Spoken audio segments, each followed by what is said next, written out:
ఈ చట్టాలను గౌరవించే వ్యక్తి మా అధినేత నారా చంద్రబాబు నాయుడు గారు. నీలాగా కట్టుకోరా, మందేరా ప్రభుత్వం, కొట్టేయండ్రా, దోచేయండ్రా, దాచేయండ్రా అనరు చంద్రబాబు నాయుడు గారు.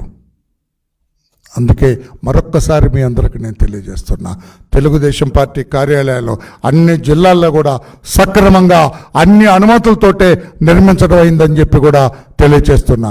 జగన్మోహన్ రెడ్డి గారి వైకాపా కార్యాలయాలు అన్నీ కూడా చట్ట వ్యతిరేకంగా ఏ పర్మిషన్లు లేకుండా కూడా కట్టారు కనుక అవన్నీ కూల్చివేయటానికి అన్ని అర్హతలు కలిగిన భవనాలని చెప్పి కూడా తెలియచేస్తూ, మీకే అవకాశం ఉంటే కోర్టుకు వెళ్ళకుండా ఉంటారని మీరు పడగొడుతూ ఉంటే, కోర్టుకి వెళ్ళినా కూడా మీ మాట చెల్లుబాటు కాదని తెలుసు.